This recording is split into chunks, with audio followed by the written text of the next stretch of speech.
Bueno, ante todo, muy buenas noches. El día de hoy, entonces, ya culminamos el primer módulo del procedimiento de regularización de edificaciones en mérito a la ley 27157 y sus implicancias que ha traído la ley 3830 en referencia tanto en el aspecto de elaboración del expediente, en aspectos de calificación registral, como hemos visto como algunos precedentes y algunas normas internas que antes impedían la segunda regularización, ahora ya son factibles, ¿no?, en mérito de esta ley, debido a que un precedente de observancia obligatoria, cuando hay una ley que la deroga tácitamente, deja de tener efectos en sí.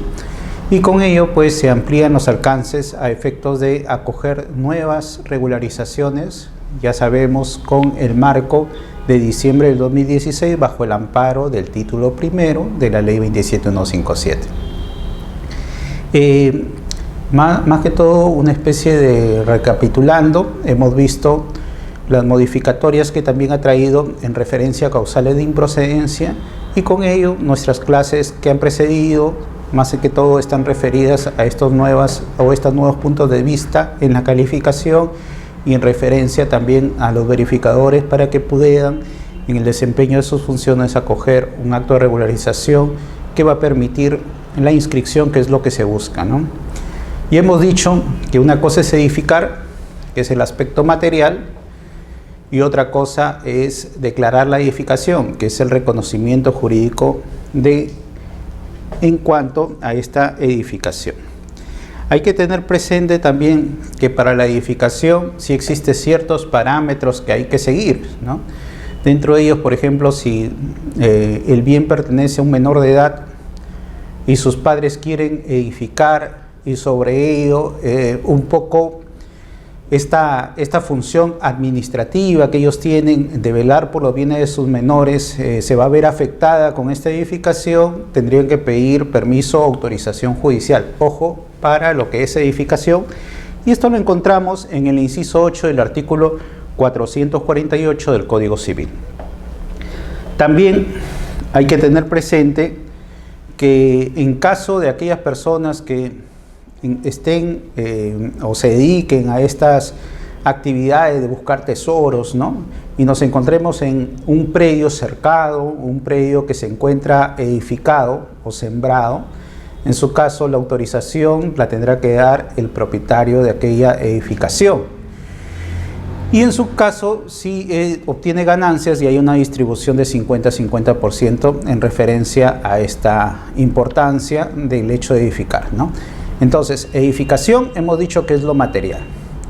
Hay normativa, cuando hablamos del derecho de propiedad predial, en cuanto a su extensión, decimos que se encuentra bajo el régimen en todo lo que se encuentra sobre y bajo la edificación, pero también hay referencias que lo tenemos en el artículo 955, por ejemplo, del Código Civil, que dice que una persona puede tener un derecho diferente sobre o bajo el suelo del propietario del suelo. Con ello, por ejemplo, un acto jurídico de, supongamos, superficie, ¿no?, donde yo convengo para dar el derecho de superficie de todo aquello que se encuentre sobre el suelo de mi pertenencia, de mi predio, y con ello pues el titular, el superficiario, ¿no?, será dueño de la edificación y yo seré dueño del terreno. Un poco la figura se complica cuando establecemos un régimen, por ejemplo, sobre estos predios que se encuentran sujetos a superficie, ¿no?, porque el supuesto legal en el marco de la ley 27157 y su reglamento es que el terreno vendría a ser un bien común, pero en el caso de superficie el terreno no le pertenece al propietario de la edificación y ni siquiera los porcentajes que vendrían a obtener los titulares de estas unidades inmobiliarias que se pueden crear de una edificación sujeto a superficie, ¿no?, constituyendo un régimen de propiedad exclusiva y propiedad común. Entonces hay ciertos parámetros que hay que tomarlos en consideración. Ahora, muchas veces también cuando el propietario del suelo no es el propietario de la edificación, tenemos ciertos conflictos de intereses que se puedan crear, ¿no? Muchas veces es el caso que yo edifico de buena fe en un predio que supuestamente me lo están transfiriendo, y cuando veo el que me vendió el predio no era el propietario, no tenía esa facultad, o en todo caso no está formalizada esa transferencia. Bajo este ámbito se presenta un conflicto entre el que edificó de buena fe, ¿no?, con el propietario del terreno. En base a eso, el artículo 941 del Código Civil crea ciertas reglas que van a permitir desligar o desarrollar cómo podría solucionarse estos conflictos de intereses. Así hace referencia: si yo edifico de buena fe en terreno ajeno, el propietario del terreno, en todo caso, puede hacer suyo lo edificado. Pero va a ser suyo lo edificado, pero como yo edifiqué de buena fe, él me va a tener que reembolsar, en todo caso, el pago, que es el promedio entre el costo de la edificación y el valor actual de la edificación, ¿no? Y con ello, él se va a convertir, pues, en propietario también de la edificación. Sin embargo, también puede obligar al invasor a que le pague el terreno, en el sentido que él ya edificó, y en todo caso, pues yo siendo propietario del terreno y se lo vendió a otra persona que atribuía ser el propietario pero no lo era, en todo caso yo puedo pedir al invasor que me pague el terreno, el costo del terreno sobre el que he edificado, y el invasor en ese caso me tendrá que pagar a mí el valor comercial, ¿no?, actual del terreno. Y con ello el propietario del suelo se va a convertir en propietario de la edificación. Pero ¿qué pasa si es al revés? Si yo edifico de mala fe en un terreno ajeno, ¿no? Entonces yo, conociendo que no es el propietario todo, o que el acto celebrado ficticio, y con ello pues yo quiero edificar de mala fe aprovechándome de esto, por ejemplo, si es un predio que está afecto, supongamos, en la partida registral a que es un bien público, ¿no?, y con ello yo pretendo edificar sobre el mismo, para efectos de atribuirme un derecho sobre el bien que es un bien público y restricto conforme la ley 29.090, y con ello no podría ser adjudicado ni siquiera prescrito a terceras personas, ¿no? En este caso, si supongamos el propietario del terreno de mala fe, o sea, disculpe por la referencia que yo de mala fe he construido en terreno ajeno. Entonces el dueño del suelo puede exigirme a mí, que yo he construido de mala fe en terreno ajeno, puede exigirme a mí la demolición de lo edificado, ¿no? Y incluso también, si le ha causado algún perjuicio económico, pedir la indemnización por ese perjuicio que le haya ocasionado en el mismo. O en su defecto, el propietario del suelo puede hacer suyo lo edificado y no me tiene derecho a reembolsarme nada, porque yo, conociendo que no era el propietario del predio, del suelo, he edificado de mala fe en el mismo. Ahora, si el propietario del suelo a mí me hace edificar, pero él tiene la mala fe, en este caso se invierten las referencias del artículo 941, ¿no?, donde decía que el propietario, el dueño del suelo, tenía la opción entre hacer suyo lo edificado o obligarme a mí a comprar el bien, ¿no? En este caso, yo como invasor de buena fe, porque he edificado de buena fe, basándome en la mala fe del propietario del suelo, yo como invasor puedo exigir el pago del valor de la edificación al propietario que de mala fe, dueño del suelo, me ha hecho edificar, o en todo caso pagar el valor comercial del terreno y con ello tener el derecho de propiedad. La idea es que estos conflictos que pueden surgir en base a que la normativa permite diferenciar que puede haber un derecho del predio, del terreno superficial y otro derecho sobre o bajo ese terreno, ¿no?, que comúnmente se constituye en un derecho de superficie, pues se puede dar también edificaciones de huela, de mala fe, etc. O también incluso si yo edifico más allá de mis linderos y me apropio de lo que se llama terreno de los colindantes, ¿no?, que también se puede dar esa situación, y con ello puede generar un conflicto en sí por haber edificado, ¿no?, invadiendo el suelo de colindantes. Si esto yo lo hago de buena fe, entonces yo, si bien tengo el dominio de la edificación, sin embargo podría adquirir el terreno, ¿no?, pagando el valor de lo que yo he edificado, si esto ha sido de buena fe. Si ha sido de mala fe, en todo caso, el propietario, el dueño del predio colindante me puede pedir a mí que demuela lo edificado y encima todavía le indemnice, ¿no?, si ha habido algún daño ahí. Como vemos, pues, la edificación, el hecho material puede traer diversos supuestos, pero es diferente cuando lo vemos del punto de vista de la declaratoria de fábrica. Hemos dicho, una cosa es edificación y otra cosa es declaratoria de fábrica. Declaratoria de fábrica en sí está referido como el reconocimiento legal de la existencia de cualquier tipo de obra.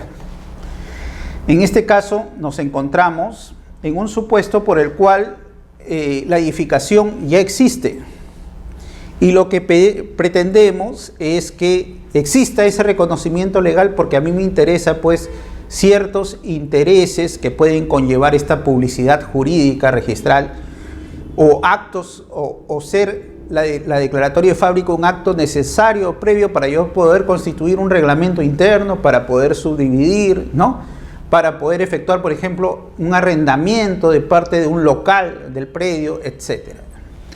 Y con ello, puedes poder concretar estos hechos o actos jurídicos necesarios. En la medida que nuestro reglamento hace referencia a que esto tiene que ser mediante una declaración del propietario, ya habíamos conversado que originalmente declaratoria de fábrica era una mera declaración, no implicaba gran referencia, sino declarar a los demás cómo estaba compuesto el bien. Y también hemos explicado que el principio de legitimación normado en el artículo 23 del Código Civil, en cuanto a que tabularmente, o sea, en registros existe una edificación, pero de hecho no existe, ¿no? Acá no se puede oponer lo inscrito a la realidad, ¿no? Acá es al revés. La realidad es lo que se trae a registros. Y en todo caso, declarar la fábrica es declarar que existe una edificación y con ello, ¿qué consecuencias jurídicas puede traer declarar una edificación? En el marco de adquisición del derecho de propiedad por accesión, ¿no?, podemos decir que se incrementa el derecho de propiedad por todo lo que se adhiere materialmente al predio del suelo. Y con ello, pues, el derecho de propiedad en una forma originaria, al haber edificado, pues, redunda en el beneficio del propietario del suelo, ¿no?, quien también llega a ser propietario de la edificación. Entonces, una especie de reconocer jurídicamente la extensión de mi derecho de propiedad, ya que en la propiedad predial es hasta donde yo lo puedo aprovechar tanto para arriba o por abajo sobre la superficie del terreno. Entonces este reconocimiento jurídico busca eso en sí, ¿no? Pero la norma siempre hace referencia, se realiza mediante una declaración del propietario que cumple formalidades y trámites establecidos por la ley, ¿no? Entonces, en el ámbito registral, que mediante la publicidad jurídica busca que las personas puedan contratar, que las personas puedan celebrar actos jurídicos y con ello pues el incremento económico en cuanto a la percepción de los bienes, ¿no?, que maneja el mercado y demás aspectos, tiene que tener un amparo no solo desde el punto de vista de la seguridad jurídica dinámica, ¿no?, sino que las personas puedan contratar y ver, sino de la seguridad jurídica estática. Y con ello, si con esta declaración de fábrica se va a incrementar el derecho de propiedad sobre el bien, entonces es necesario que el propietario del predio sea quien lo declare. Entonces la seguridad jurídica estática es que no se puede disponer actos o derechos sin el consentimiento del titular registral. Y con ello ya tenemos pues una pausa necesaria en referencia a la calificación. No es extraño que muchas veces los verificadores se entusiasmen, ¿no?, porque ven una edificación que es sencilla y que es factible regularizarla bajo los amparos de la ley 27157 y se aventuren en el proceso de lo que es la elaboración del expediente técnico. Pero cuando llegan al ámbito jurídico se dan con la sorpresa. Existe un derecho de superficie, ¿no? Se dan con la sorpresa, existe copropiedad, no era el único propietario, ¿no? O no era el propietario, el titular registral, pero él me había traído la escritura pública donde él era propietario. Sí, pero vimos que no era así. O en su caso, hay actos necesarios o previos para poder encuadrar lo que es la edificación dentro del área lindero del predio, y que cuando se creó quizá o se independizó el predio no estaban bien determinados las áreas, linderos o medidas perimétricas. Hay que entender que el registro de propiedad inmueble, ¿no?, que se crea en 1888 en Perú, no tenía básicamente aspectos catastrales o aspectos de determinación del bien, ¿no? Lo único que se identificaba era el bien, la persona y el derecho. Incluso en 1888, ¿qué buscaba registros? Determinar quién es el propietario y el bien para que sea factible lo que es la hipoteca.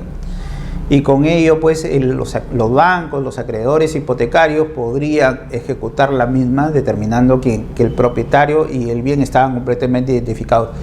Pero estos aspectos en cuanto a determinación de linderos, áreas, medidas perimétricas, si está edificado, no está edificado y demás aspectos no eran parte en aquel entonces, ¿no?, cuando se incorporaba un predio por primera vez a registros.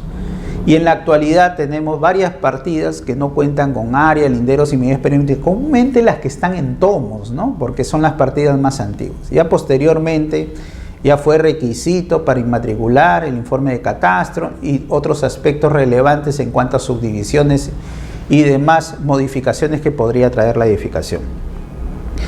Entonces, parte del estudio previo para iniciar un proceso de declaratoria de fábrica es sacar la partida registral, ver quiénes son los titulares registrales. Y ahí viene un aspecto también relevante. En la calificación registral van a pedir que haya adecuación del título con la partida registral, incluso con los antecedentes registrales. Muchas veces nos damos con la sorpresa de que sí es el propietario el que me está contratando y declarando, pero sin embargo en registros figura un nombre diferente. O figura su segundo nombre y sin embargo en el documento de identidad solo un nombre. O en el caso de una persona que figura con el apellido agregado del esposo al suyo, una persona casada, ¿no?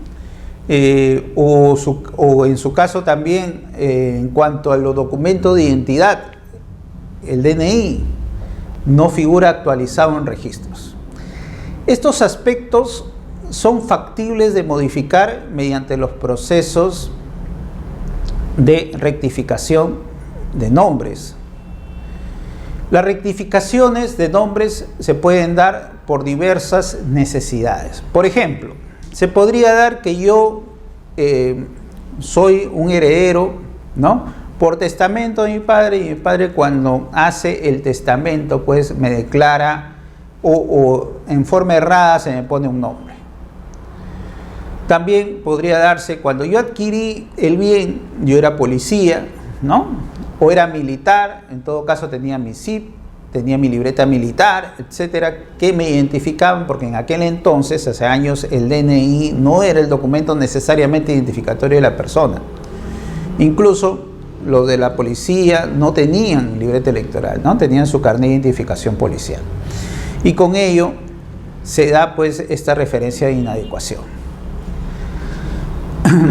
También la libreta electoral, que después pasó a ser el documento electrónico intermedio y después el documento nacional de identidad, sufrió variaciones en cuanto a las numeraciones y con ello también tenemos impedimento. Entonces, identificar al propietario es básico en estos procesos de regularización de edificaciones.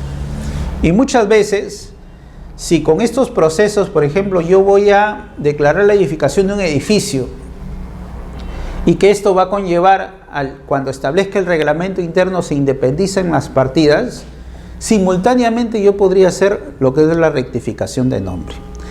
Hay que entender que el Tribunal Registral ha determinado que el nombre solo es una de las vertientes que identifican a la persona. Entonces, mediante esa concepción es factible ahora, y a tenor del artículo 85 del Reglamento General de los Registros Públicos, el poder rectificar nombres con documentación fehaciente. Por ejemplo, si soy casado con la partida de matrimonio, que puede vincular a mi esposa con mi persona y así justificar las referencias de alguna falencia en cuanto al nombre. Si la persona falleció, con la partida de función.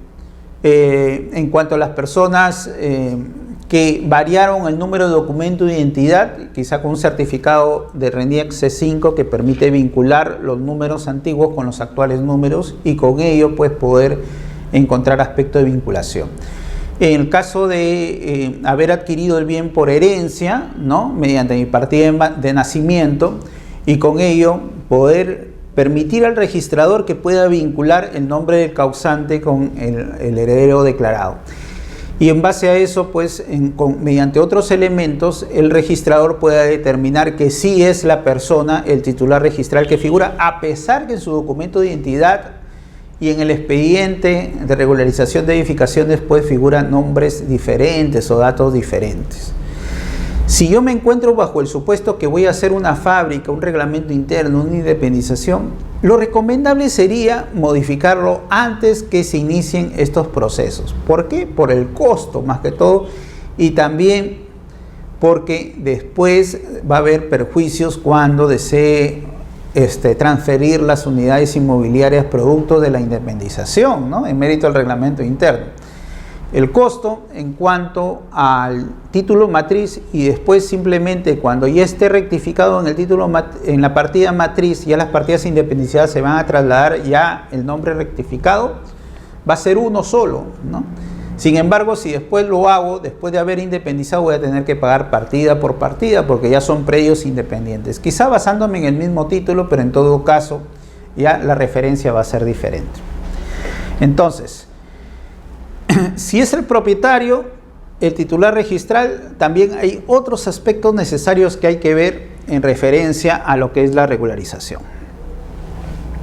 En la ley 30830, acá lo puse por error, 30313, dice, los propietarios de edificaciones ejecutadas hasta el 31 de diciembre de 2006 que hayan sido construidas sin licencia de construcción, conformidad de obra. Otra vez nos hace referencia a los propietarios. Entonces ya saben ustedes aspectos básicos de la calificación en un proceso de regularización de fábrica siempre va a ser tener que estudiar quién es el propietario, quiénes son los propietarios, ¿no?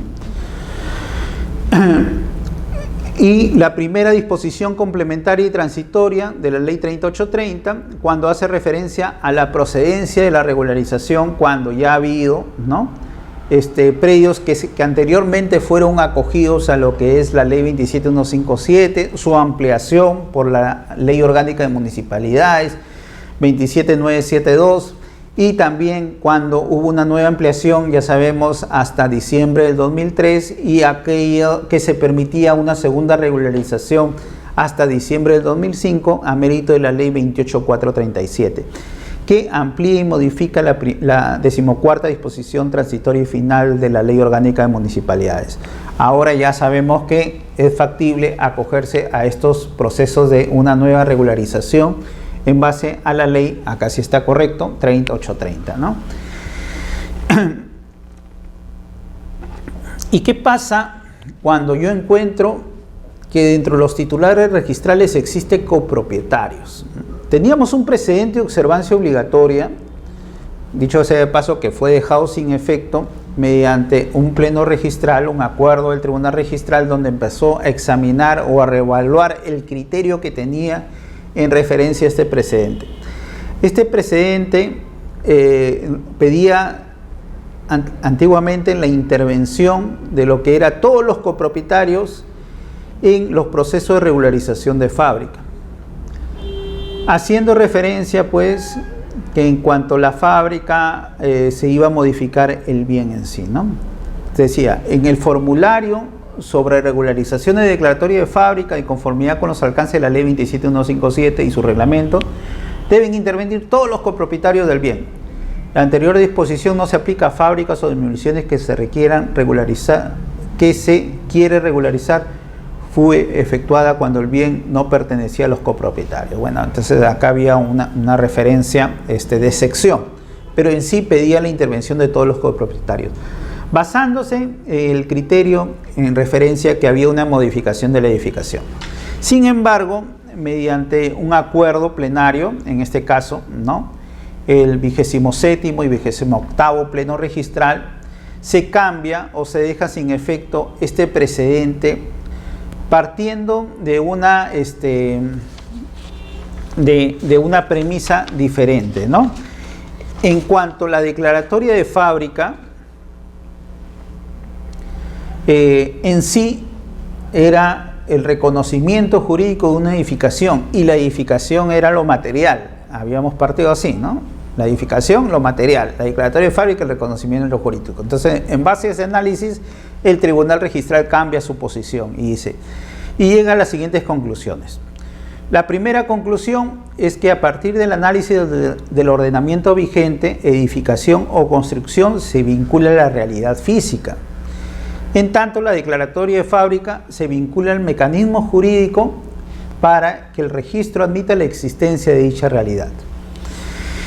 Y con esto, por ejemplo, en cuanto a declaratoria de fábrica de edificaciones de menores de edad, que ya habíamos hablado que bajo el amparo del inciso 8 del artículo 448 del Código Civil, para efectuar edificaciones extendiéndose o de las necesidades de una administración, en todo caso el tutor, el papá, ¿no?, ejerciendo la patria potestad, debía pedir permiso a lo que era el juez para que lo efectúe. Sin embargo, en la conclusión que acá tenemos, ya siendo la declaratoria de fábrica simplemente un acto desvinculado de lo que es edificación, simplemente busca el reconocimiento jurídico, podríamos conllevar a dos supuestos diferentes.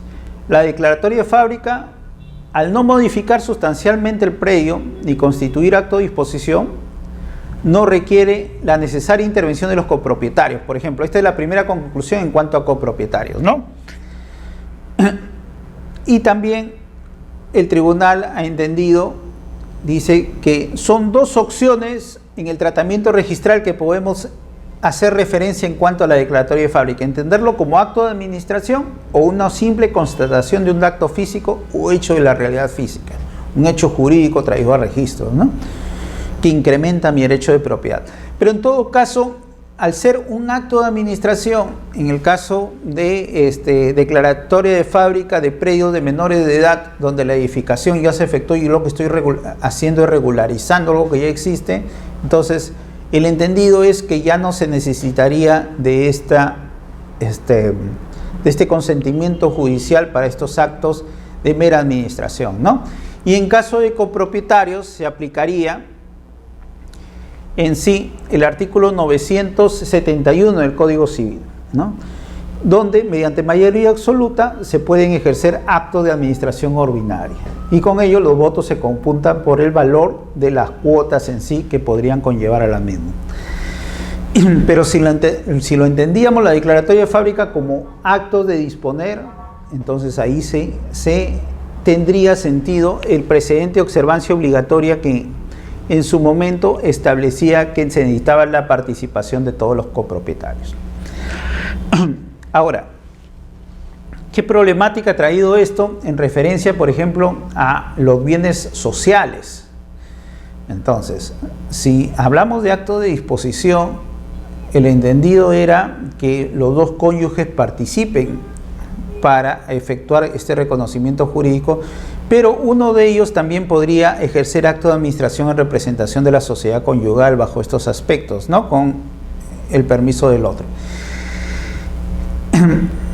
Pero ¿qué pasa cuando yo declaro siendo casado y producto de la declaración de fábrica puede conllevar a la adjudicación del bien a ser un bien social? Entonces ahí partimos una referencia diferente, ¿no?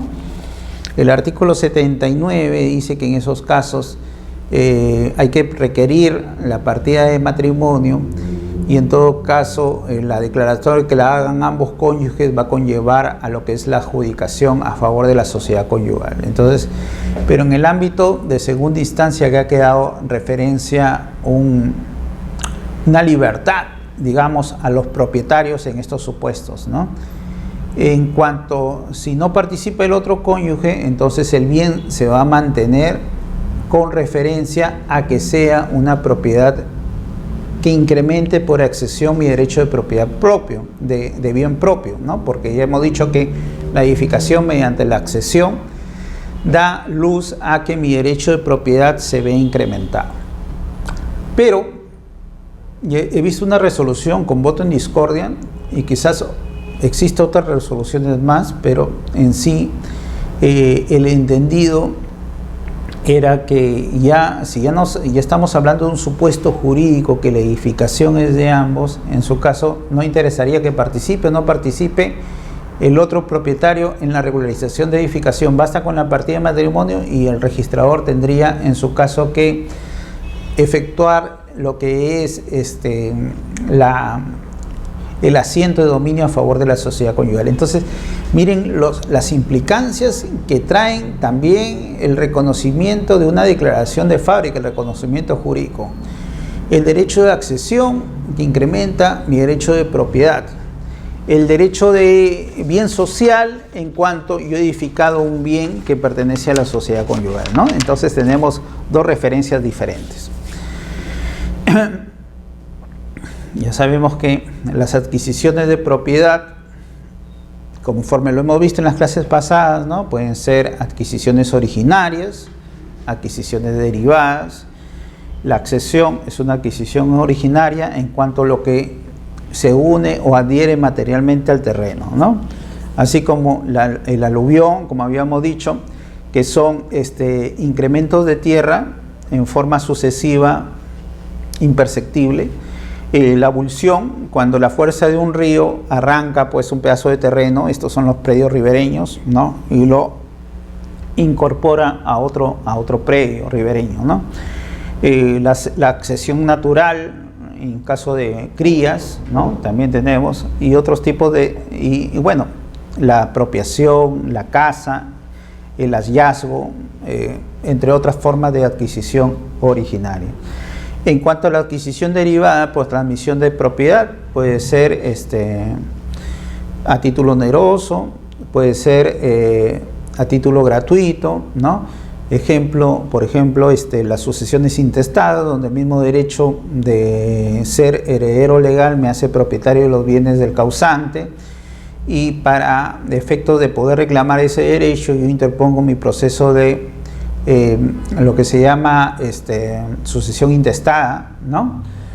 Que antes estaba denominado como declaratoria de herederos, ahora sucesión intestada, o en todo caso si el causante en vida me transmitió su derecho de transferirme la propiedad, puede ser condicionada al fallecimiento o antes de podría ser, por ejemplo, como un anticipo de legítima, ¿no? Y con él un anticipo de herencia que puede tener dispensa de colación, si dispensa de colación, o en todo caso una sucesión testamentaria para hacer efectos esa transferencia al fallecimiento del causante, ¿no? Entonces son derivados por compras, ventas, donaciones, permutas, cualquier tipo factible por la cual yo podría transferir la propiedad, ¿no?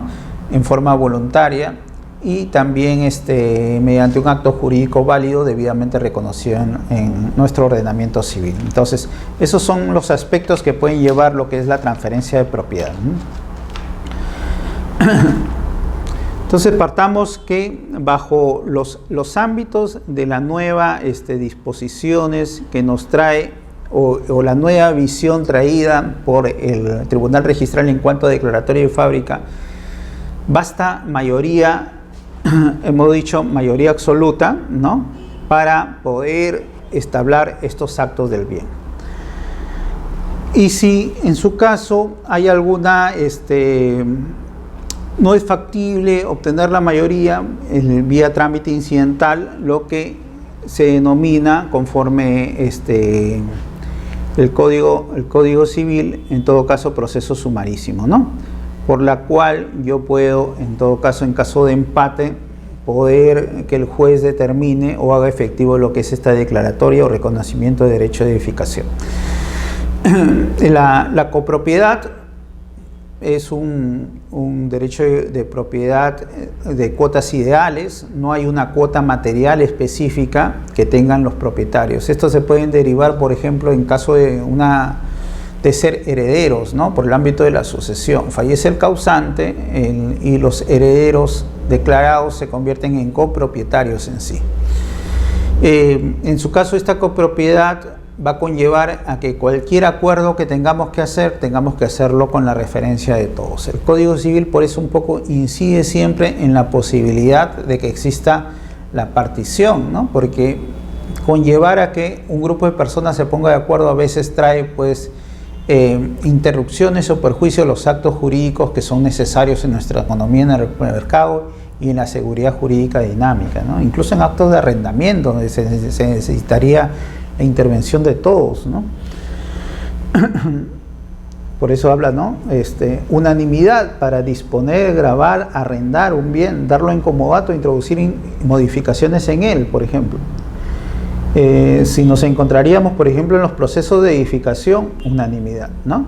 Pero si nos encontráramos en procesos de la declaratoria de fábrica por regularización de edificaciones donde ya la edificación existe, nos encontramos en actos de administración y con ello bastaría la mayoría absoluta. En este caso, los copropietarios tendrían que ponerse de acuerdo para declarar los mismos. Asiento de declaratoria de fábrica. Entonces, lo que publicita registros es lo relevante para que las personas puedan efectuar lo que son los actos o negocios jurídicos. Entonces, ¿qué sería lo relevante, por ejemplo, en una declaratoria de fábrica? Primero, ¿en qué consiste la edificación, ¿no? Porque básicamente esta edificación va a conllevar, ya sabemos, la determinación o la extensión de mi derecho de propiedad en cuanto al aprovechamiento que yo le he dado. Ahora, habíamos hablado de los efectos o los límites del derecho de propiedad predial, ¿no? Que yo no podría edificar lo que quiera, y bajo estos supuestos nos encontramos en el ámbito de que la zonificación, la habilitación, la subdivisión están a cargo del control municipal. Es por eso que el registrador es juicioso en determinar, por ejemplo, los parámetros urbanísticos, si el uso que le estoy dando a mi edificación es acorde al parámetro urbanístico presentado. Y ahora con la ley 3830, más aún, ¿no? Porque a partir de 2000 para adelante, bajo en aquel entonces Decreto Supremo 08-2000 MTC, que con sus modificatorias, ahora ya lo encontramos recogido en el texto único ordenado, Decreto Supremo 035-2000 vivienda, ¿no? 035-2006 vivienda. Vemos pues la necesidad de que el parámetro urbanístico sea quien controle el proceso edificatorio y normativo en sí. Entonces, los verificadores muchas veces en los procesos de regularización anteriores, donde no existían esos parámetros, la normativa permitía lo que era pues la referencia de que bajo criterio del verificador y sus estudios pertinentes en cuanto a la zonificación, él determine cuáles eran los parámetros, al tener la imposibilidad de tener parámetros a esa fecha. La normativa cambió en cuanto al reglamento de la ley 29090, ahora recogido en el Decreto Supremo, ¿no? 011-2017 vivienda, que en el artículo 55.1 hacía referencia que las municipalidades, para efectos de los procesos de regularización, deben dar o pueden proporcionar los parámetros aplicables desde la fecha del inicio de la obra hasta la actualidad, y con ello un poco pues posibilita que esta información ya esté al alcance de todos. Bajo ese ámbito, y ahora con la ley 3830 que permite regularizar edificaciones hasta diciembre del 2016, un poco los verificadores ya tienen una herramienta más para poder exigir, en todo caso, estos certificados a la fecha de inicio de la edificación. ¿Esto qué hace? Esto va a permitir que el verificador tenga una defensa en el caso se entable un proceso administrativo contra su persona o en todo caso pues un proceso penal, ¿no? O civil por una declaración que no era acorde a los parámetros, en contravención pues a las normas urbanísticas, ¿no? Y bajo esos aspectos, ¿qué mejor instrumento que el mismo certificado municipal que ya puede expedir parámetros a la fecha de terminación, de inicio de la obra en los procesos de regularización de edificaciones?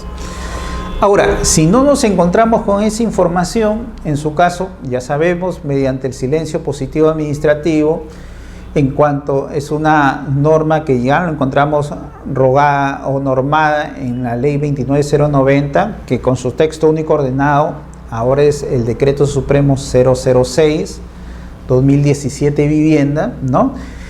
Dice 5 días para la expedición. Estos 5 días hábiles para la expedición de un certificado de parámetros que conforme el reglamento artículo 55.1 me tiene que hacer referencia a los parámetros a la fecha del inicio de la obra, va a permitir que el verificador tenga este instrumento adicional, ¿no? En su estudio de los informes técnicos. Ahora, si la municipalidad no lo da, entonces por imposibilidad, etcétera, cualquier referencia, yo aplico el silencio positivo y con ello, con 5 días adicionales, envío la carta por la cual ya se considera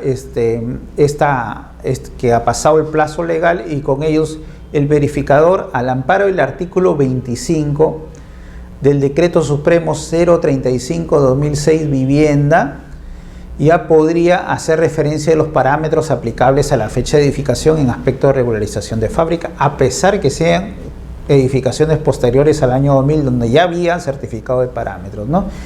Y con esto, pues las miras es que va a buscar que de todas maneras no se detengan los procesos necesarios para que las edificaciones puedan ser inscritas en registro como actos necesarios. Ahora, ¿qué va a tener también referencia, aparte de la descripción de ambientes, que va a permitir determinar que estamos dentro de una edificación conforme a la zonificación o usos permitibles en el parámetro urbanístico, ¿no? Si va a también ser necesario dar referencia del área techada por cada piso. Ahora, en referencia al área techada también tenemos necesariamente ciertas referencias que tenemos que hacer o que son relevantes. El artículo 2 del decreto supremo 035/2006 vivienda, ¿no? Cuando habla del área techada se dice que es la proyección del techo sobre el suelo, ¿no? Y sobre ello, el área ocupada incluso hace referencia o el área libre es la diferencia del área del terreno menos el área techada, y con ello se puede determinar el área libre de la edificación. Ahora, sin embargo, cuando muchas veces se advierte edificaciones, por ejemplo, que no están en un terreno que es plano, sino es un terreno que viene a desnivel, quizás estas referencias en la realidad no sean tan exactas, ¿no? Y con ello ya trae una especie de necesidad del verificador de hacer referencia en el expediente de regularización de edificaciones el motivo por el cual no se cumple esa premisa de lo que son áreas techadas, ¿no? Entonces, ahí el verificador tiene que un poco desligar o explicar al registrador, quizá poniendo con un plano de cortes o referencias técnicas, por qué no se está cumpliendo en referencia al área techada conforme el artículo 2.2 del decreto supremo 035 vivienda. ¿Por qué? Porque si no lo hace, el registrador lo más probable es que lo observe, ¿no? Y le diga, el área techada es el área encerrada dentro del perímetro de la proyección de los terrenos con cualquier tipo de cobertura sobre el plano del piso. Entonces, supongamos el terreno, ¿no? Entonces, sobre este terreno yo he edificado. acá tenemos el área techada, ¿no? Que incluye los muros, ¿no? Y cualquier tipo de cobertura. Todo esto vendría a ser mi área techada. Área techada sobre el terreno.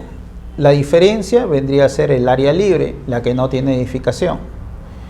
Y la suma de ambos, ¿no? Vendría a ser el área ocupada.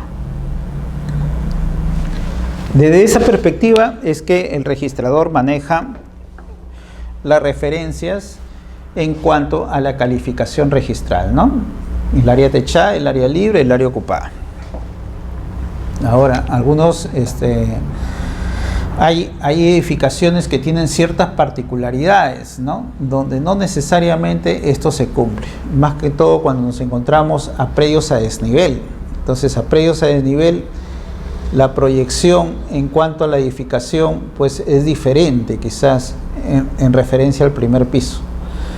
Y ahí es donde incurre la necesidad del verificador de tener que precisar pues cuál es el área techada y por qué se da estas referencias. Comúnmente se ven en los planos municipales, donde en este caso cuando el trámite ha sido municipal y ya esto ha sido evaluado por la municipalidad, que en sí inspecciona el bien para dar su resolución de conformidad de obra, en su caso ahí ya el registrador tiene un límite en la medida que él no puede estar corrigiendo a la municipalidad en referencia a las áreas que la municipalidad ya ha establecido, teniendo en cuenta que ahí nos encontramos en un proceso administrativo donde la municipalidad ya in situ midió las áreas en sí, ¿no? Entonces ahí sí hay un límite.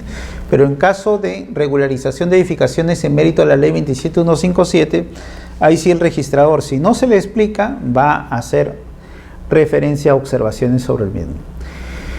El área libre, ya sabemos, en cuanto al primer piso, habíamos dicho que estaba determinado en cuanto a la diferencia entre el área techada y el área edificada, ¿no? Y con ello, el área libre más el área techada va a determinar para nosotros el área ocupada en el primer nivel y ver que la edificación se encuentra pues dentro del primer piso. Lo que le quería decir del área techada también es una referencia. Cuando tenemos el terreno, cuando tenemos una edificación y existe un alero externo, ¿no? Y acá nos encontramos en el primer piso.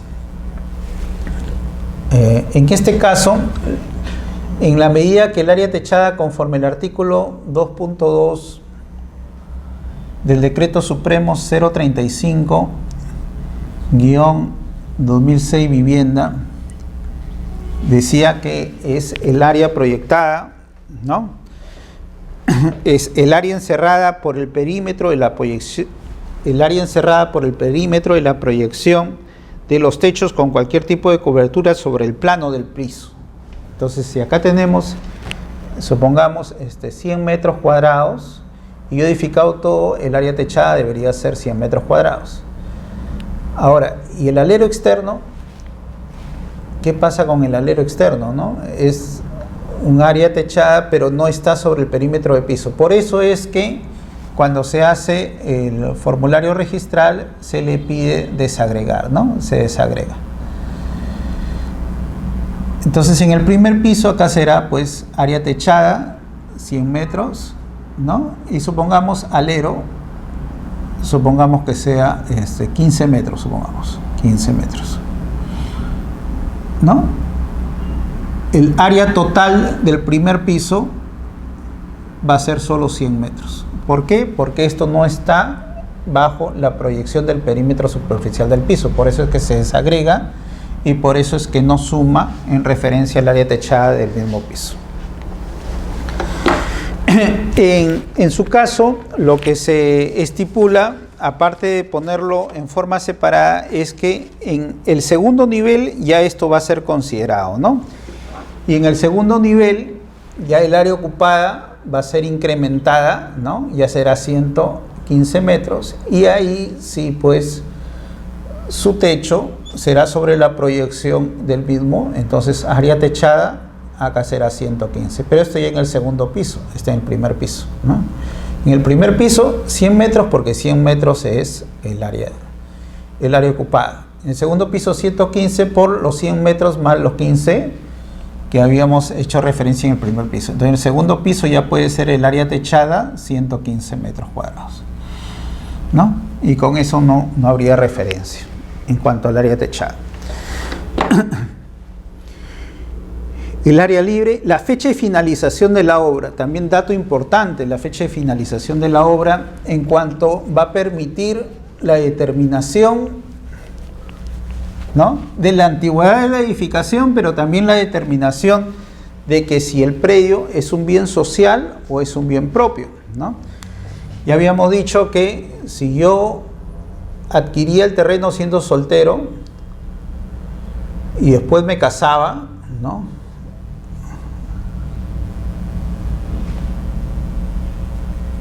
y estaba casado bajo el régimen de sociedades gananciales, ¿no?, entonces, si yo acá había adquirido solo el terreno, pero acá ya había edificado, se da, habíamos dicho, una excepción a esta referencia de la accesión, ¿no?, donde supongamos si yo había edificado, yo tendría que ser propietario de la edificación, pero al haber edificado la sociedad conyugal, tenemos la sociedad conyugal propietaria de la edificación y yo como propietario del terreno. Entonces el Código Civil decía que esto se presume social y que ya después, en el caso pues exista en su caso una separación, ¿no?, un divorcio en sí, bueno, ya se hará referencia del derecho que me corresponde a mí como propietario del terreno y después la sociedad como propietario de la edificación en sí, ¿no?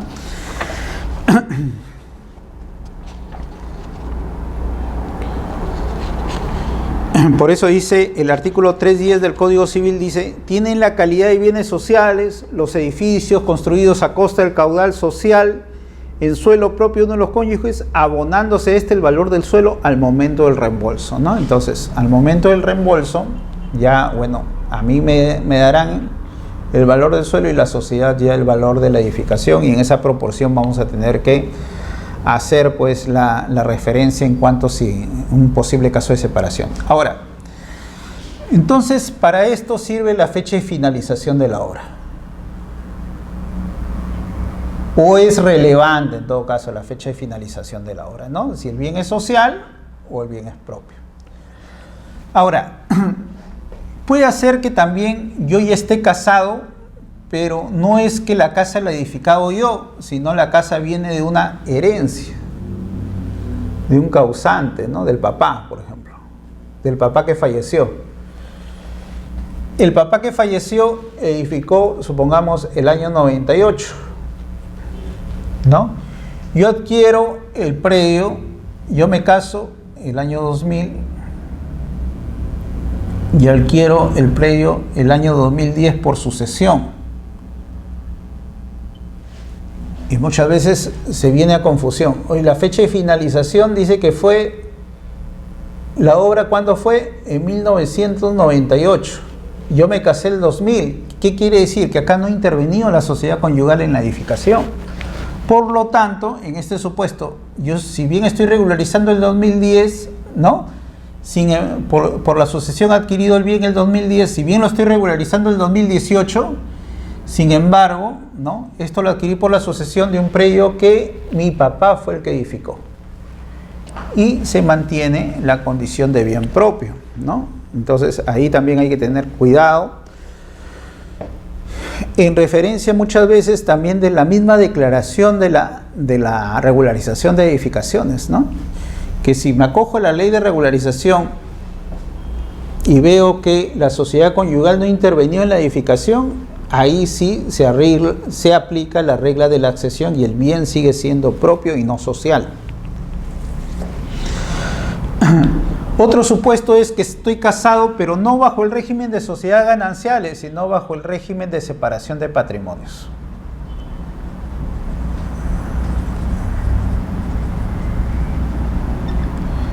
Si estoy casado bajo el régimen de separación de patrimonios, en su caso yo conservo lo que se llama mi derecho de propiedad ¿no? Incluso sobre lo que edifica en terreno propio, porque bajo este régimen todos los bienes siguen siendo de las personas al inicio y posteriores los adquiridos después de las sociedades gananciales, ¿no? Entonces ya no nos encontramos en este supuesto del artículo 310, segunda parte del Código Civil, de bienes sociales, sino nos encontramos bajo el ámbito de bien propio. Entonces la fecha de finalización de la obra sirve para determinar lo que es el derecho de propiedad. Pero también puede servir para determinar si se aplica o no se aplica la ley también, ¿no? La aplicación de la ley.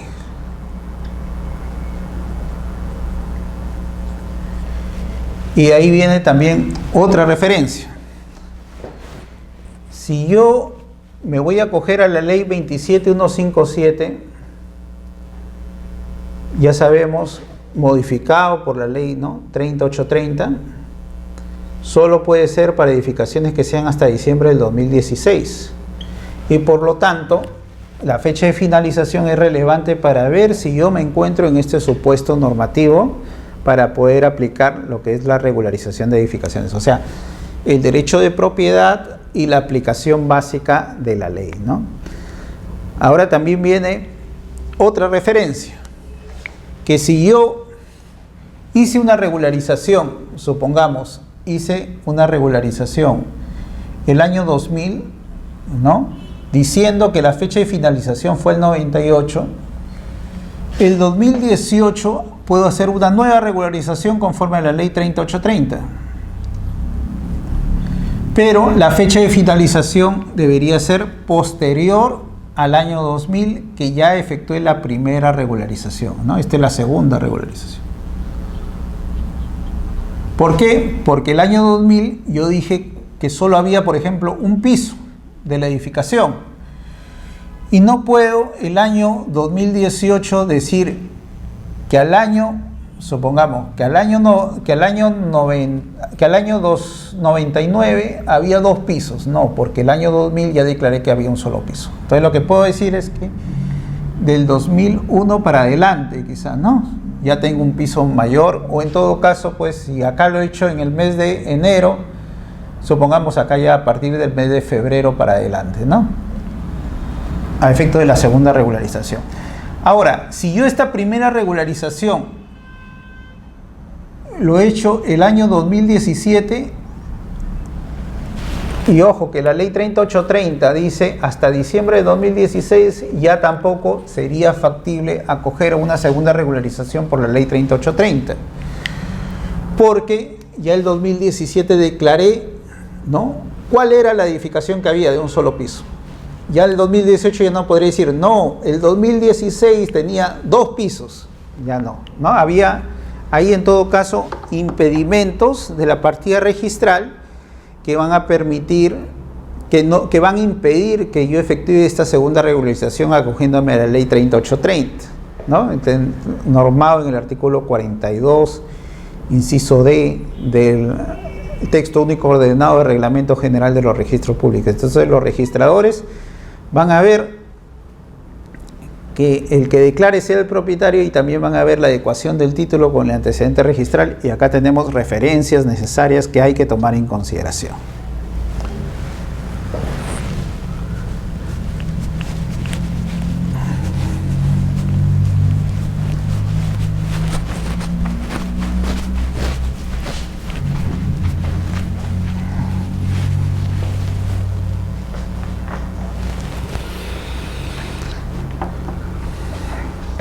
Ya saben, el dominio social, ¿no?, en los casos que la declaratoria de fábrica intervenga la sociedad conyugal sujeta al régimen de sociedades gananciales y la fábrica ya ha sido edificada en terreno propio de unos cónyuges, el registrador procede a extender simultáneamente el asiento de dominio. Ojo, el registrador procederá a extender simultáneamente, ¿no? No dice que es facultad del registrador extender o no, por el solo mérito de declaratoria, salvo se acredite que el bien mantiene la condición de propio. ¿Cómo acreditar que el bien mantiene la condición de propio? En el caso de la herencia, ¿no?, cuando el papá fue el que edificó y yo estoy regularizando una edificación que hizo el papá y que yo después por herencia lo estoy asumiendo. cuando me encuentro sujeto al régimen de sociedades gananciales, cuando me encuentro sujeto al régimen de separación de patrimonios y no de sociedades gananciales, ¿no? Entre otros aspectos. Entonces ahí hay una referencia. Y como les digo, el cambio de criterio del tribunal registral, no necesariamente la intervención de ambos cónyuges para declarar una edificación, hay que tomarlo con pinzas, ¿no? Porque tenemos un supuesto normativo que es una presunción que hay que descartarla. Entonces, el que solo uno de los cónyuges sujeto a sociedades gananciales declare no quiere decir que por accesión lo que se edifique necesariamente va a tener que ser o va a incrementar el patrimonio del declarante, sino acá nos encontramos bajo una referencia legal que hay que descartarla y puede hacer que acá nos encontremos en un bien social, ¿no? En su caso, seguro a nivel de primera instancia siempre se le va a requerir la partida de matrimonio para determinar estos supuestos. Y ya saben cómo desvirtuarlo y cómo hacer referencia. Ahora, también el Tribunal Registral, mediante un pleno desarrollado el año 2014, atendiendo a que esta regla de sección de bien social buscaba proteger a la familia en cuanto al patrimonio, ¿no? También extendió los alcances bajo ciertos tipos de ampliaciones de fábrica, cuando estos significaban básicamente la determinación de una edificación, por ejemplo, contigua a la edificación ya realizada, ¿no? Entonces había unos supuestos que sí conllevaban a lo que era la referencia de bien social. Ahora también puede ser que la ampliación consiste en cosas mínimas que no determinen necesariamente que se esté incrementando un bien donde la sociedad conyugal esté participando y que dé mérito a que el bien se transforme en social, ¿no? Podría ser, por ejemplo, no sé, demoler una escalera que en sí en nada está modificando la calidad de bien. Entonces, por eso es que no se hizo precedente de observancia obligatoria, pero sí hubo acuerdo. Y en los acuerdos hay que tener referencias en cuáles supuestos sí se podría dar. El artículo 292 del Código Civil, cuando habla de representación, dice: la representación es ejercida conjuntamente por los dos cónyuges sin perjuicio de lo dispuesto en el Código Procesal Civil, ¿no? Cualquiera de ellos, sin embargo, puede otorgar poder al otro para que ejerza la representación de manera total o parcial. Pero dice, para las necesidades ordinarias del hogar y actos de administración, y ojo, declaratorio de fábrica, reconocimiento de edificación, se podría considerar un acto de administración. Y conservación, la sociedad es representada indistintamente por cualquiera de los cónyuges. Entonces, de acá tenemos también un criterio por la cual el tribunal, en caso de sociedad conyugal, no necesariamente condicen que deben participar ambos, ¿no? Podría declarar uno de ellos, pero para efectos de lo que es la transferencia bien social, siempre pues ahí tenemos el ámbito que el artículo 79 que va a conllevar a que el bien sea social, ¿no? Adjuntando la partida de matrimonio, seguro para el pleno consentimiento del otro se necesite la participación de ambos. Entonces, por eso es que cuando empezamos a analizar ya en el desarrollo de estas partes técnicas, ustedes tienen que tener cuidado con lo que es el for y que el declarante sea el titular registral. Y ya le hemos dado los alcances, pues, ¿no? En el caso que sea sociedad conyugal, ¿no? La partida de matrimonio, el consentimiento del otro cónyuge cuando nos encontramos en el ámbito de bien social. En el caso de haberlo adquirido por herencia, no necesariamente ahí se va a exigir la intervención del otro cónyuge en cuanto no está aportándose nada a este. Si nos encontramos bajo una persona casada por el régimen de separación de patrimonios, tampoco se necesitaría la participación del otro cónyuge porque tampoco va a haber incremento en su derecho de propiedad. Y cuando nos encontramos en supuestos de copropietarios con la mayoría absoluta, bastaría para efecto de declarar la edificación, ¿no? Pero siempre va a hacer referencia a que el registrador, quizá en primera instancia, a efectos de ver la adecuación del título con la partida registral y en miras a lo que es la seguridad jurídica. En nuestra parte estática, pues va quizá a incidir un poco la confirmación de los demás copropietarios para que presten su conformidad sobre este acto de administración. Ahora, hemos visto que también existe la posibilidad de, mediante regularización de fábrica, poder subdividir predios, y en ese supuesto considero que sí se va a necesitar la intervención de todos los copropietarios en la medida que ahí estamos modificando pues el bien en sí, ¿no?, en el ámbito de registral. Sin perjuicio de eso, vamos a ver también una referencia que hace la ley en cuanto el terreno no esté inscrito a nombre del declarante. Entonces, acá nos encontramos en un supuesto excepcional, ¿no? Yo como verificador me doy con la sorpresa de que la persona que me contrata no es el titular registral, pero él sí tiene el instrumento público que acredita como tal. En estos supuestos, en aplicación del artículo 7 y 21 de la ley 27157, vamos a tener que examinar el supuesto respectivo. Ahora, esta parte es una referencia complementaria a lo que es el proceso de saneamiento y regularización de edificaciones, porque me parece que es necesario que ustedes conserven o también comprendan que sí es factible por la ley también regularizar titulación cuando ésta es necesaria para poder realizar lo que es la declaratoria de fábrica vía regularización al amparo de la ley 27157. Sin embargo, también les quiero dar el alcance que en la actualidad incluso cabe el saneamiento de titulación, no necesariamente para efectos de regularizar fábricas, ¿no? Porque al amparo de la ley 27333, en su artículo 5, hace referencia a que los procesos de regularización o saneamiento de titulación también se puede dar sobre terrenos. Y bajo ese ámbito un poco desliga lo que es el saneamiento de titulación con lo que es declaratoria de fábrica. Pero bueno, en la medida que este diplomado va a conllevar a lo que es el fin, la regularización de edificaciones, por eso es que vamos a tratar un poco acá también lo que es el saneamiento de titulación, como un agregado más a este tipo de eventos, ¿no?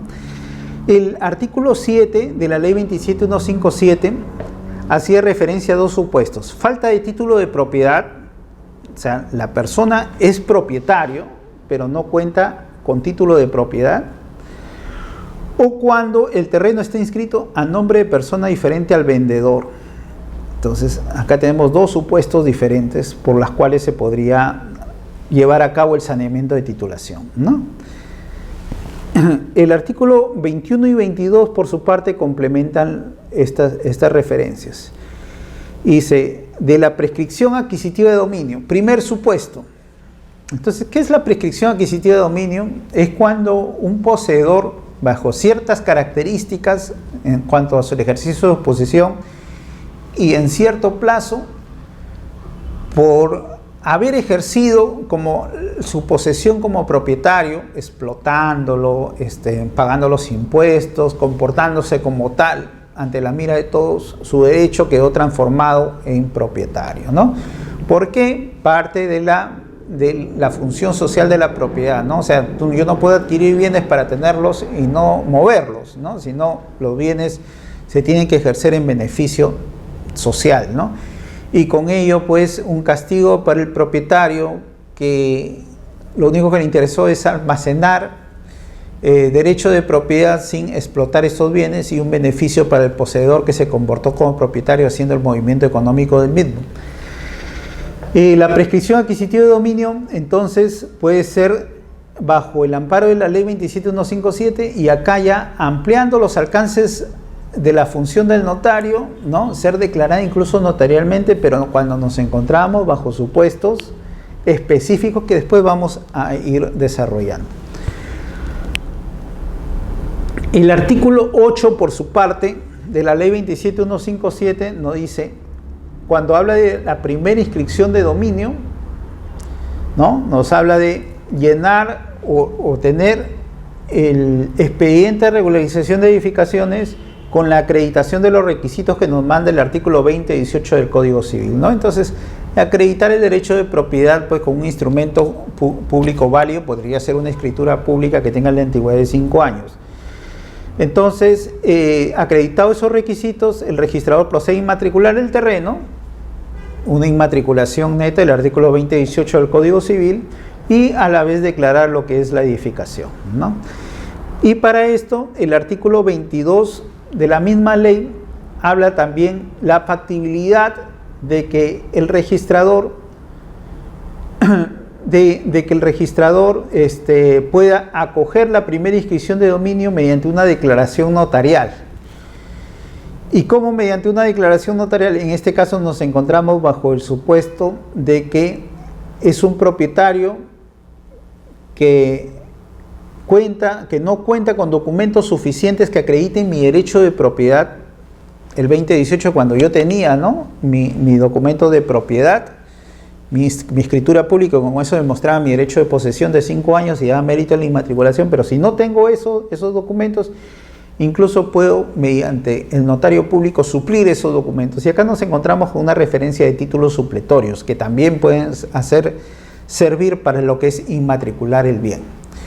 ¿Qué significa inmatricular ante todo? Es cuando un predio nunca ha ingresado a registros y la primera vez que ingresa a registros, a eso se denomina inmatriculación, ¿ya? Entonces, cuando no hay historia en registros.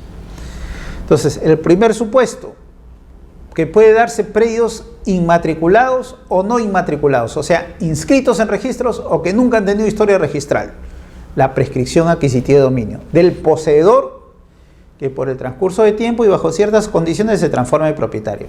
Segundo supuesto, del propietario cuyo bien no se encuentra inmatriculado, o sea, nunca ha existido en registros públicos el bien.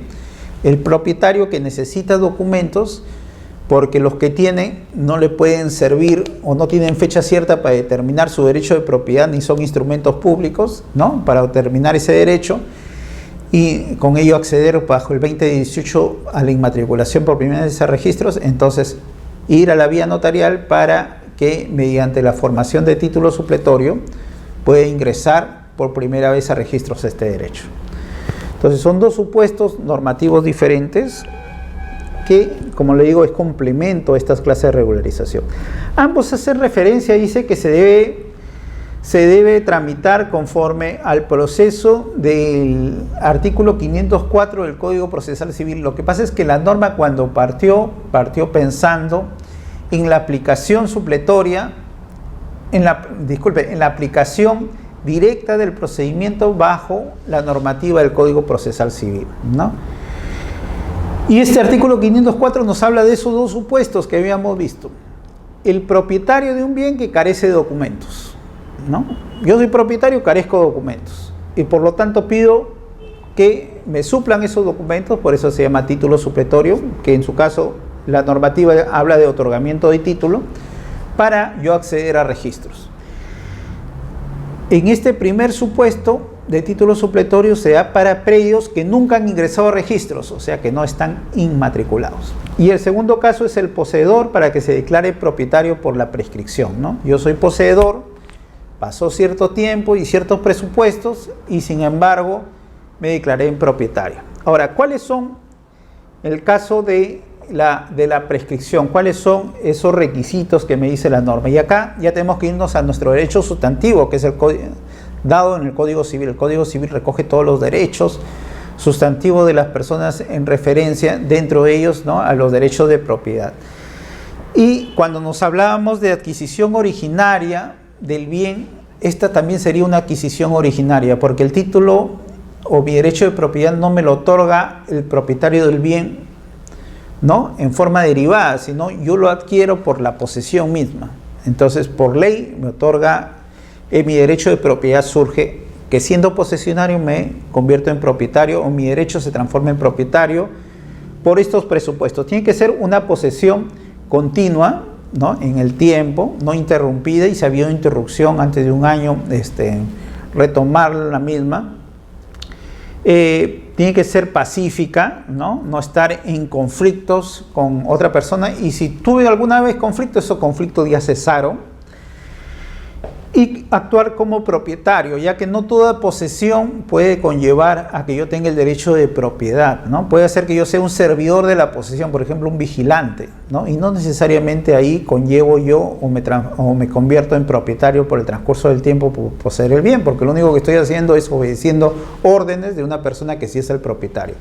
Puedo ser un poseedor inmediato a otro mediato, por ejemplo, un arrendatario, que tampoco se podría convertir en propietario porque él está supeditado a un derecho superior que tiene el propietario inmediato, que es el propietario del bien, a quien solo estoy ejerciendo mi derecho de posesión por un contrato que yo tengo con él, ¿no?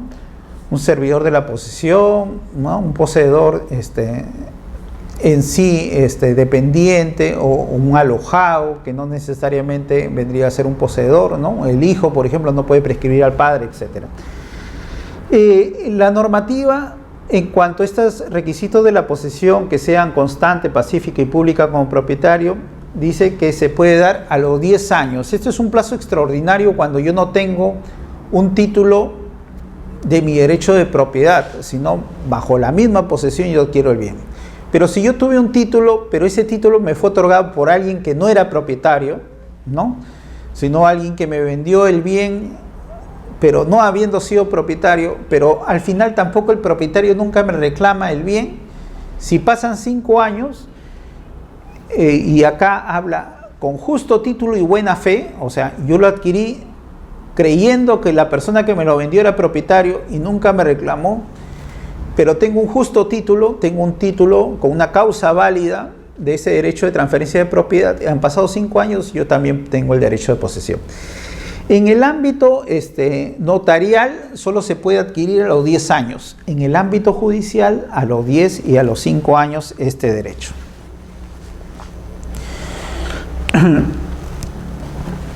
Si el derecho yo lo adquirí, pero necesito que se inscriba en registros públicos. ¿Y por qué? Si yo ya soy propietario por el ámbito del tiempo, yo voy a recurrir al juez. Es para que tener el título válido y con ese título poder acceder a registros. ¿Y qué beneficios me da registros? Los beneficios de la publicidad jurídica. Legitimación, oponibilidad, prioridad, ¿no? De entre otros supuestos más que yo podría adquirir por haber sido propietario. En el ámbito notarial, como le dije, solo la prescripción de los 10 años es la que me va a permitir a mí ser propietario. ¿Qué hace el registrador con el acta o con la escritura pública del notario? Y viendo que han transcurrido los 10 años, entonces inscribe el derecho de propiedad, cancelando el derecho del anterior propietario, inscribiendo al poseedor como nuevo propietario, ¿no? Este procedimiento a nivel notarial, a diferencia del judicial, no debe haber conflictos. Por eso es que la norma hace referencia a que es un procedimiento no contencioso. Basta que surja una oposición al proceso y ya el notario no es competente, y ahí tiene que pasar al ámbito judicial, porque el juez es la que tiene la función jurisdiccional de resolver conflictos de intereses, ¿no? Por eso es que la norma dice, se tramita por procesos no contenciosos. Y conforme la normativa, que era la ley 26662, no contempló lo que eran los procesos de prescripción adquisitiva de dominio y títulos supletorios, esta deficiencia normativa, sin embargo, fue debidamente corregida por la ley 27333, creando pues la ley complementaria a la ley de asuntos no contenciosos para efectos de regularización de edificaciones, ¿no?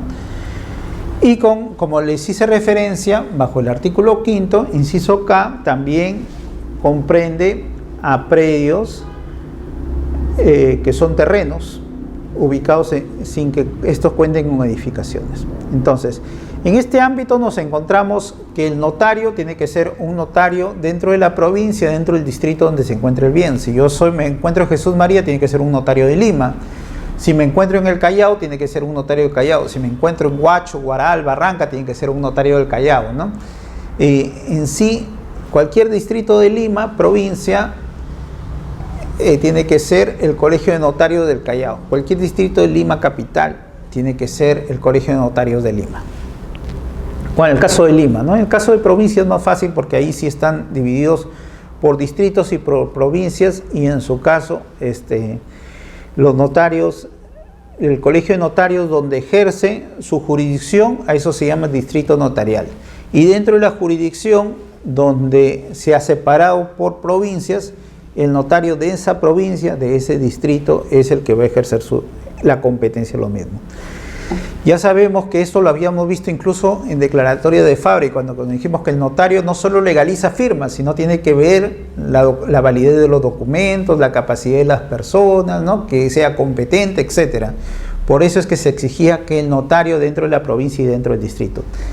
Al igual que lo que es declaratoria de fábrica, esta competencia solo se da en predios urbanos, ¿no? Que tengan la calidad, que hayan sido declarados la habilitación urbana, que tengan, como se dice, el proyecto, la licencia aprobada con construcción simultánea, o en todo caso en predios que se encuentren en zonas urbanas consolidadas, que conforme lo habíamos determinado son mediante los certificados de parámetros urbanísticos y edificatorios se podría determinar estas referencias, ¿no? En sí, el trámite notarial puede implicar lo que es la primera inscripción de dominio, incluso para lo que es declaratoria de fábrica, es decir, cuando el predio nunca ha estado inscrito. En ese supuesto, el predio no estuvo inscrito, pero yo, siendo posesionario y no propietario, estuve en posesión del bien, yo puedo ejercer el derecho de propiedad. Pero acá hay que tener cuidado algo.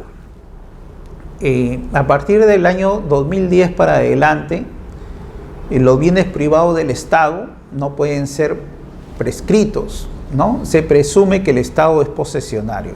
Pero si la posesión que me dio origen al derecho de propiedad fue antes de la dación de la ley 29618, así se llama,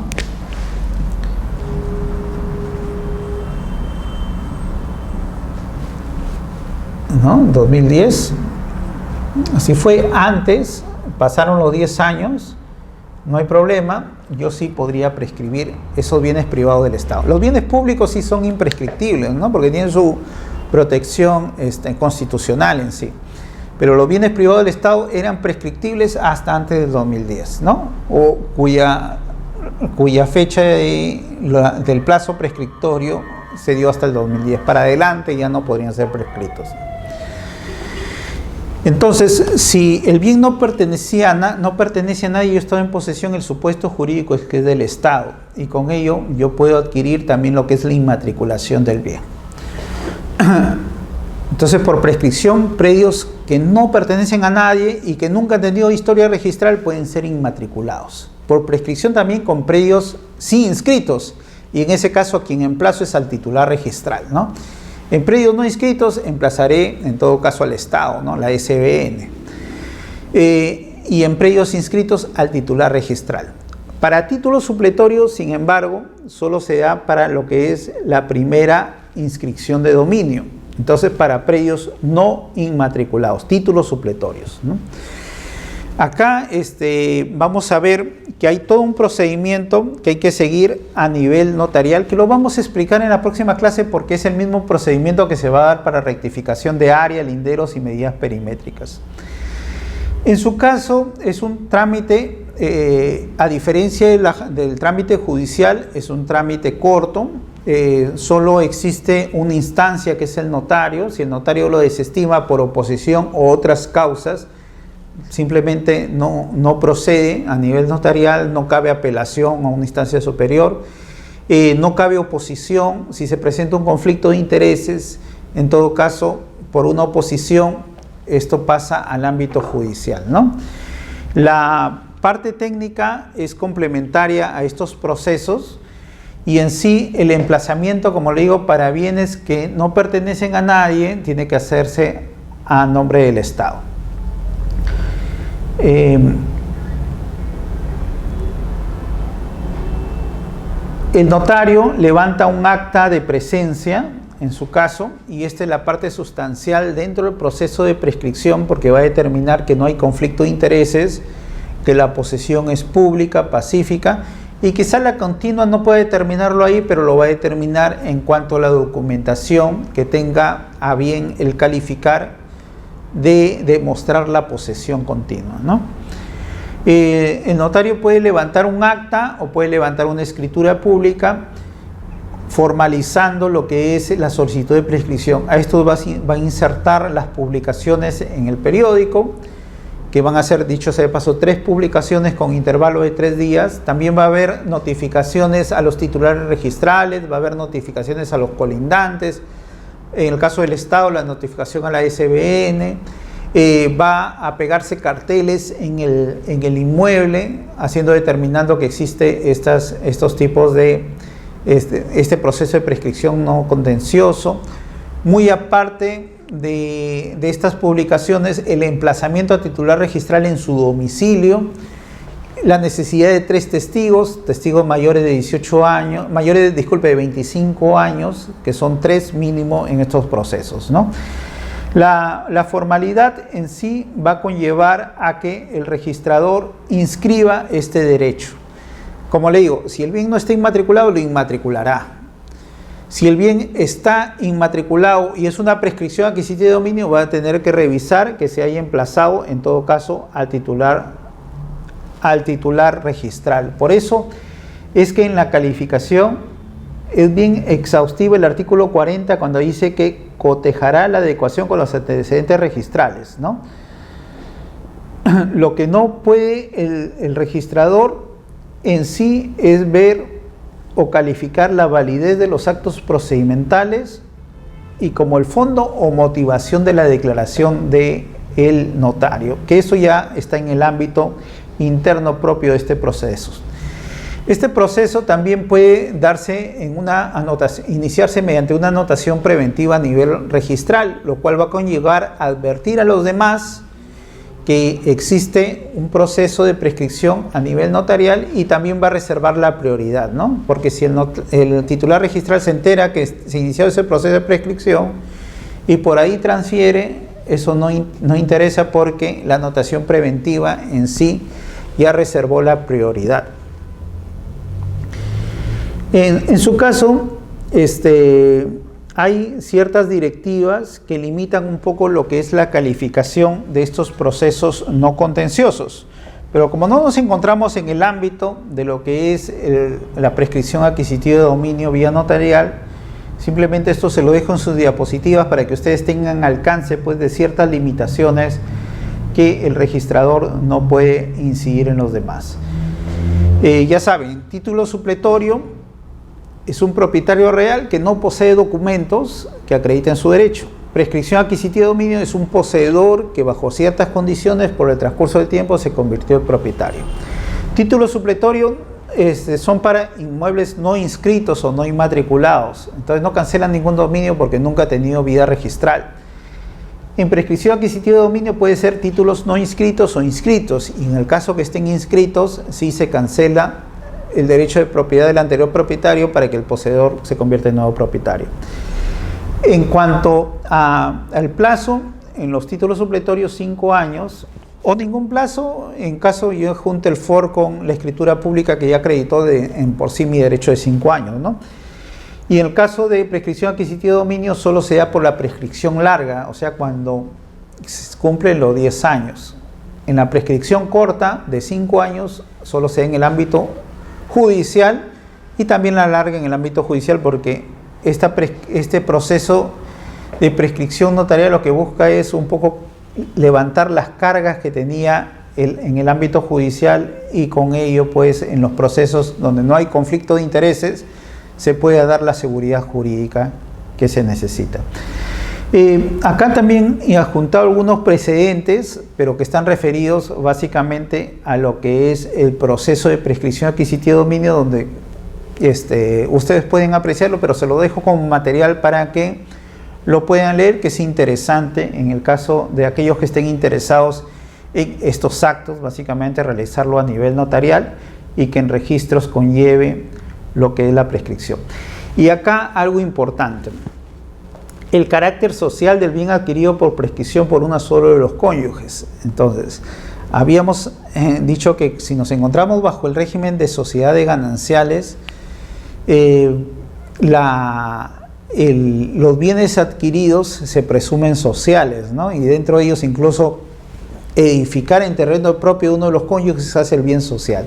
Igual se ejerce en la posesión, porque yo cuando estoy poseyendo no es que yo estoy poseyendo a título personal, sino lo estoy poseyendo en representación de la sociedad conyugal. Por eso el Tribunal Registral acá ha determinado, mediante un presidente, que los bienes adquiridos por prescripción durante la vigencia de sociedades gananciales se presumen sociales. Y esto bajo el mismo amparo del Código Civil, ¿no? Donde hay una presunción de que todos los bienes son sociales y con ello pues protege en todo caso a la familia en cuanto a la adquisición de los bienes mismos, ¿no? Bueno, y continuando, tenemos referencias en cuanto a este proceso no contencioso en sí, cómo se va a desenvolver y la necesidad de notificar a los titulares registrales, ¿no?